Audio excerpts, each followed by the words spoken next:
नमस्कार, नानीज गहू किचनमध्ये तुमचं खूप खूप स्वागत। आज आमच्याकडे डिनरसाठी बनते पिठलं भाकरी। भाकरी तर तयारच आहे, पिठलं बनवायचं बाकी आहे। चला तुमच्यासोबत पण शेअर करते। चला पटकन पिठलं बनवूया। अर्धा कप मी इथे बेसन घेतलंय, चण्याचं पीठ।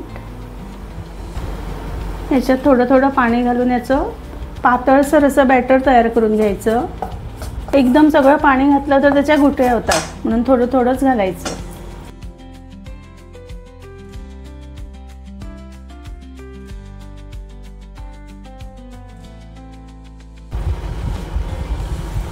अर्धा कप पिठासाठी 1 कप मी इथे पाणी घेतलेलं आहे। याच्यात घालूया मीठ,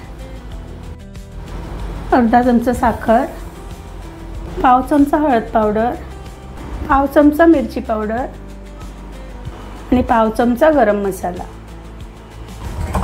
छान मिक्स करून घेऊया आणि थोडा वेळ हे बाजूला ठेवूया।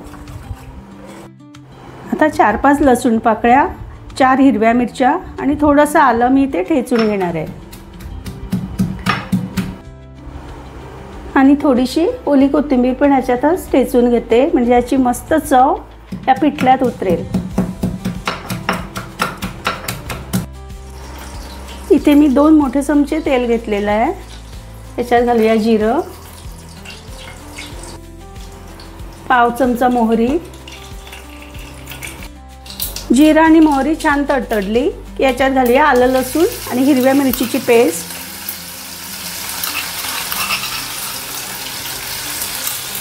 आणि अगदी आपल्याला छान फ्राय करून घ्यायचे। याच्यातला जो लसूण आहे तो छान अगदी ब्राऊन कलर झाला पाहिजे। याची चव सगळी या आपल्या पिठल्यात उतरणार आहे, म्हणून एकदम छान असं फ्राय करून घ्यायचं। आता हे सगळं छान फ्राय झालेलं आहे। याच्यात घालते एक मध्यम आकाराचा कांदा, एकदम बारीक चिरून घ्यायचा। आणि हा पण आपल्याला एकदम गोल्डन ब्राऊन होईपर्यंत फ्राय करून घ्यायचा आहे। थोडंसं मीठ घालते, म्हणजे पटकन कांदा शिजतो।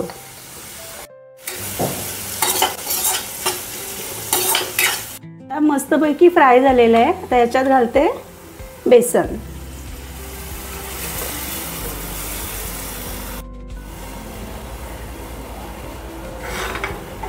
आणि याला मंद गॅसवर छान उकळी आणायची। आणि 2 उकळी आल्यानंतर आपलं पिठलं तयार आहे। तुम्हाला कितपत जाडसर किंवा पातळ आवडतं तितकं तुम्ही ठेवू शकता। तुम्हाला जर थोडंसं पातळ हवं असेल तर थोडं पाणी ॲड करू शकता। याच्यावर छान ओली कोथिंबीर घालते आणि फक्त 1 मिनिटभर याला झाकून ठेवूया।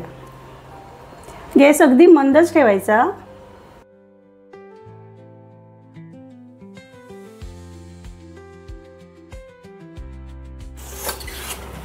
आणि आपलं पिठलं किंवा तुम्ही झुणका पण म्हणू शकता, भाकरी बरोबर खाण्यासाठी एकदम तयार आहे। चला सर्व करूया।